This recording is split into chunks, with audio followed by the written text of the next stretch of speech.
नमस्कार साथियों, स्वागत है हमारे यूट्यूब चैनल आचार्य घनश्याम तिवारी ज्योतिष केंद्र पर। मित्रों, ऋषि पाराशर की दी हुई जो हमारी भारतीय वैदिक ज्योतिष है, उसमें प्रश्न कुंडली का बहुत ही विशेष महत्व है। जितने भी सूत्र बताए गए हैं, उन सब में प्रश्न कुंडली सबसे सटीक उत्तर देती है। प्रश्न कुंडली बनाने के लिए आपके पास एक पंचांग अवश्य होना चाहिए। अगर आप पुरोहिती करना चाहते हैं या ज्योतिष विद्या सीखना चाहते हैं, पंचांग के 5 अंग होते हैं: तिथि, वार, नक्षत्र, करण और योग। इन सब बातों को आपको याद करना होगा। नक्षत्रों को जानना होगा, राशियों को जानना होगा, ग्रहों को समझना होगा, उनके उच्च नीच ज्ञान को समझना होगा। इसके लिए, इन सब बातों को समझने के लिए, जानने के लिए आपको एक पंचांग की आवश्यकता पड़ेगी।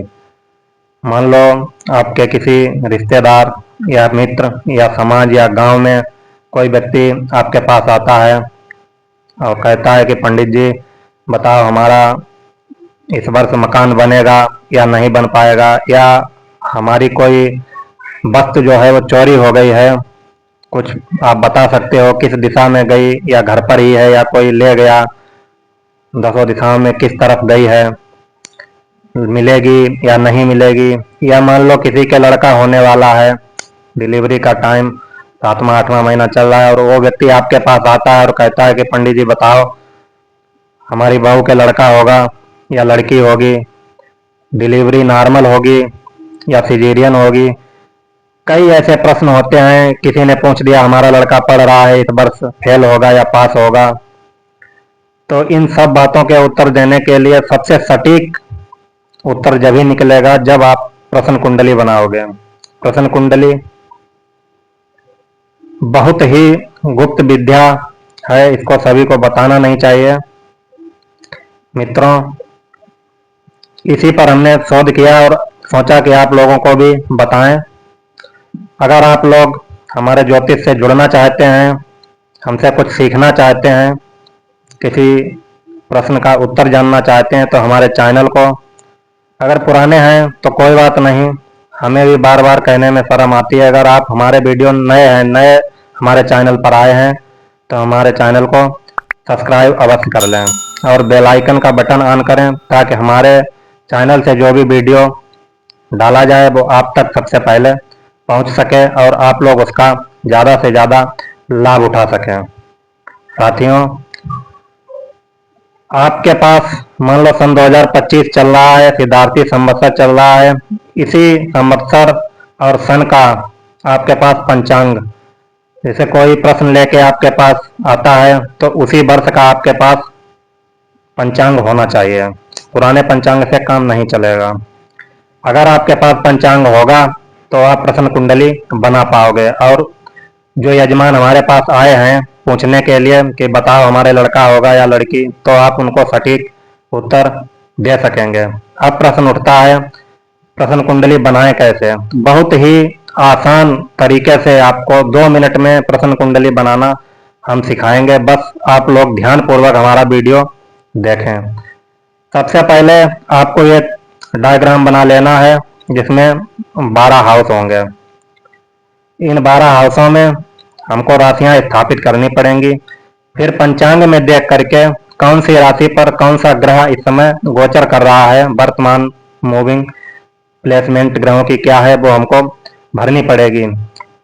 कैसे भरते हैं, ये आप लोगों के सामने एक पंचांग है, सिद्धार्थी संवत्सर 2025 का। इस समय महीना चल रहा है श्रावण शुक्ल पक्ष।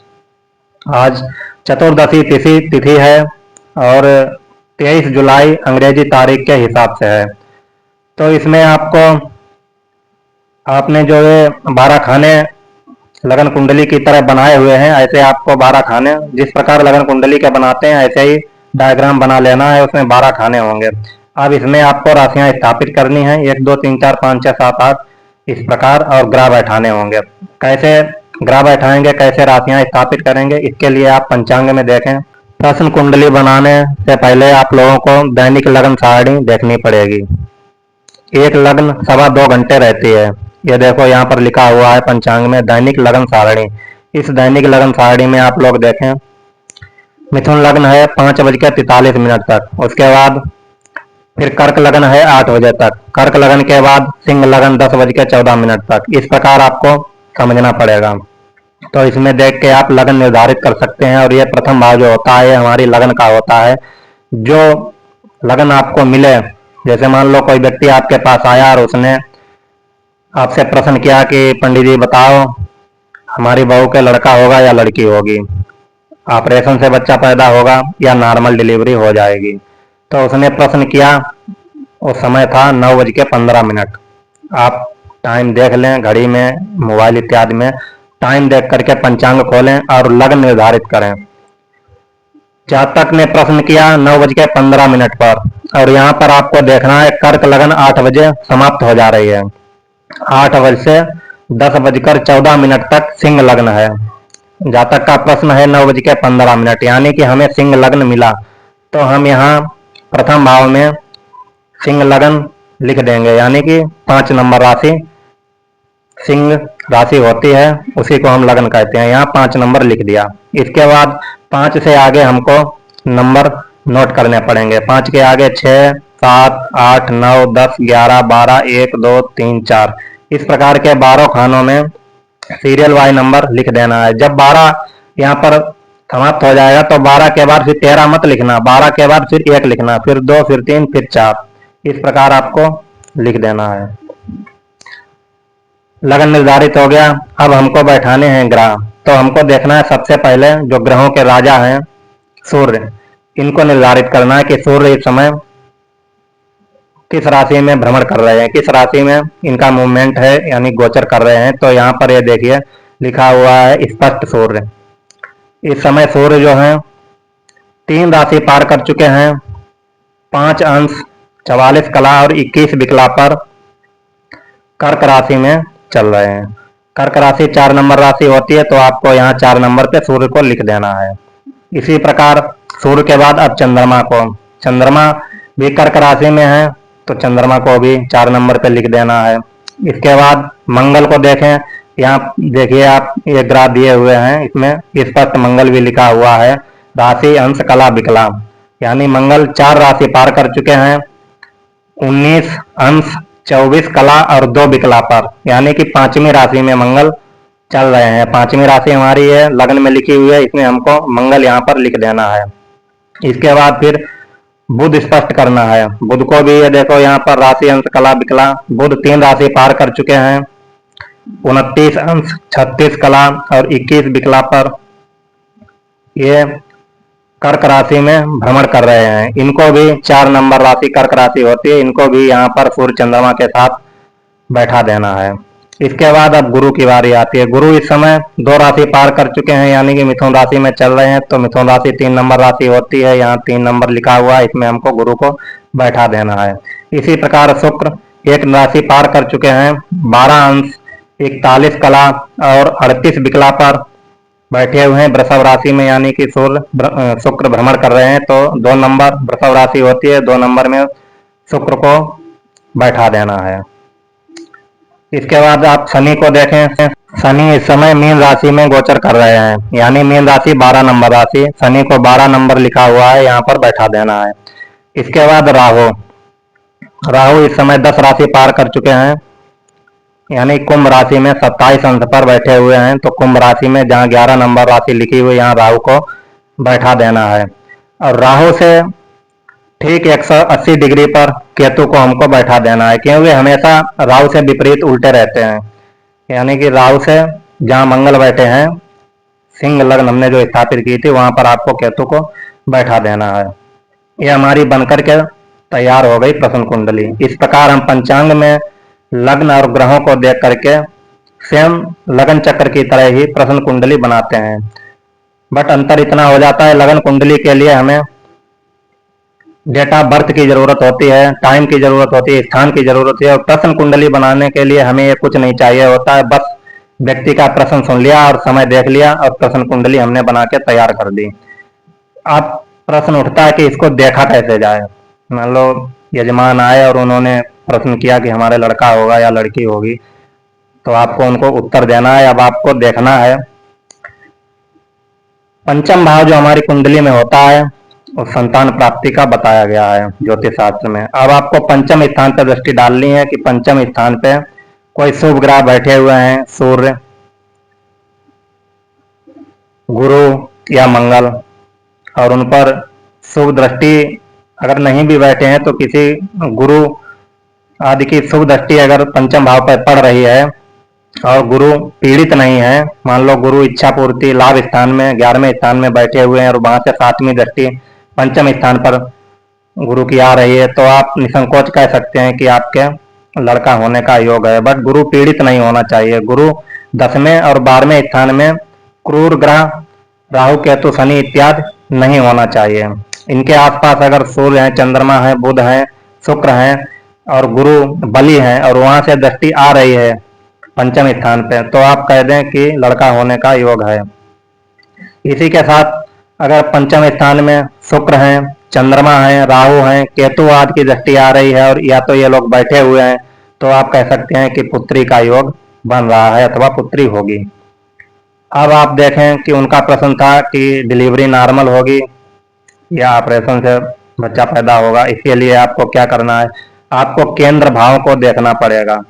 सबसे पहले बात करेंगे लग्न की। लग्न क्या है? प्रथम स्थान लग्न हमारा शरीर है। लग्न में अगर सौम्य ग्रह बैठे हुए हैं, चंद्रमा, बुध, शुक्र, गुरु, तो जातक को स्पष्ट रूप से आप कह दें या शुभ दृष्टि लग्न पर पड़ रही है या लग्नेश बलवान है, लग्नेश कहीं और बैठा है और लग्नेश की दृष्टि लग्न भाव पर पड़ रही है, तो आप कह दें कि नॉर्मल डिलीवरी हो जाएगी। और यही अगर लग्न में मंगल, केतु, राहु, शनि इत्यादि बैठे हुए हैं या नीच अवस्था में होके बैठे हुए हैं, जैसे सूर्य है मेष में उच्च के हो जाते हैं, तुला में नीच के हो जाते हैं, शनि है तुला में उच्च के हो जाते हैं, मेष में नीच के हो जाते हैं, इस प्रकार उच्च नीच होता है ग्रहों का। अगर नीच के बैठे हुए हैं, क्रूर ग्रह बैठे हुए हैं, तो शरीर को यातना होगी, पीड़ा होगी, यानी कि ऑपरेशन होगा। या राहु इत्यादि की दृष्टि लगन भाव पर पड़ रही है, तो आप कह दें कि नॉर्मल डिलीवरी होने का योग नहीं है। इस प्रकार आप इस कुंडली का विश्लेषण करके जजमान को बता सकते हैं। प्रश्न उठता है, मान लो किसी की कोई वस्तु चोरी हो गई, यजमान आए आपके पास 9:15 पे ये प्रश्न किया कि पंडित जी बताओ हमारी अमुक वस्तु चोरी हो गई है, मिलेगी या नहीं मिलेगी, इसके लिए आप हमें दिशा निर्धारित कीजिए। गई तो कहाँ गई, कितनी दूर गई, तो आप प्रश्न कुंडली बना करके आराम से उन्हें बता सकते हैं। चोरी गई हुई वस्तु के लिए हमें सबसे पहले सिर्फ 3 ग्रहों को देखना होता है, लग्न, लग्नेश और चंद्रमा। इन तीनों से ही पता चल जाता है कि चोरी हुई वस्तु मिलेगी या नहीं मिलेगी, कहाँ किस दिशा में चली गई। चंद्रमा को आप सबसे पहले देखें, चंद्रमा चर राशि में है, स्थिर राशि में है या दो स्वभाव राशि में है। मेष चर राशि है, वृषभ स्थिर राशि है, मिथुन दो स्वभाव राशि है। इसी प्रकार चर स्थिर दो स्वभाव, चर स्थिर दो स्वभाव, चर स्थिर दो स्वभाव 12 राशियों को आपको समझना पड़ेगा। जैसे मेष, वृष, मिथुन, कर्क, सिंह, कन्या, तुला, वृश्चिक, धनु, मकर, कुंभ, मीन, ऐसे ही चर स्थिर दो स्वभाव, चर स्थिर दो स्वभाव। अब आप लोग समझदार हैं, समझ लें कि कौन सी राशि में चंद्रमा है, चर में है तो वस्तु चलायमान है, मतलब वहां से चोरी हुई और चली गई। चर का मतलब चलायमान। जैसे मान लो हम कुर्सी पे बैठे हुए, हमारा शरीर क्या है, स्थिर है, पर हमारी जबान चल रही है, तो जबान क्या है, चर है, ये चलित अवस्था में है। समझ गए आप लोग? ठीक है, इतनी आसान तरीके से आपको कोई नहीं समझाएगा। बस आप पूरा वीडियो ध्यान से देखें और बने रहें हमारे साथ। एक ही वीडियो में आपको हम प्रश्न कुंडली बनाना और विश्लेषण करना दोनों सिखा देंगे। अब यही अगर मान लो चंद्रमा स्थिर राशि में है, तो आप कह सकते हैं कि वस्तु अभी स्थिर है, घर में ही है या फैक्ट्री में है, कहीं नहीं गई है। आप ढूंढने का प्रयास करें और मिल जाएगी। और यही अगर दुस्वभाव राशि में है, जैसे मान लो मिथुन राशि में चंद्रमा है या लग्नेश भी मिथुन राशि में दुस्वभाव राशि में है, तो आपको दोनों का कंप्रोमाइज करना पड़ेगा, देखना पड़ेगा अंश बल से। अब मान लो कोई चर में है और लग्नेश स्थिर में है, तो आपको उनको अंश बल देखना पड़ेगा कि लग्नेश कितनी पे है अगर 12 से ऊपर है, 15 से ऊपर है, तो आप आगे वाली राशि को पॉइंट देंगे, और 15 से नीचे है तो पीछे वाली राशि को पॉइंट देंगे। इस प्रकार आप लोग समझ सकते हैं कि वस्तु स्थिर है या चली गई है। दिशाओं, ग्रहों की दिशाएं भी होती हैं और राशियों की भी दिशाएं होती हैं। इस पर हम एक नया वीडियो डालेंगे, आप उसे देखें तो आपको आसानी से समझ में आ जाएगा कि वस्तु गई है तो किस दिशा में गई है। आप लोगों को वीडियो कैसा लगा कमेंट में अवश्य बताएं, और इसे ज़्यादा से ज़्यादा शेयर करें ताकि जो हमारे ज्योतिष सीखने वाले स्टूडेंट हैं उनको लाभ प्राप्त हो सके। जय श्रीमन नारायण, राधे राधे।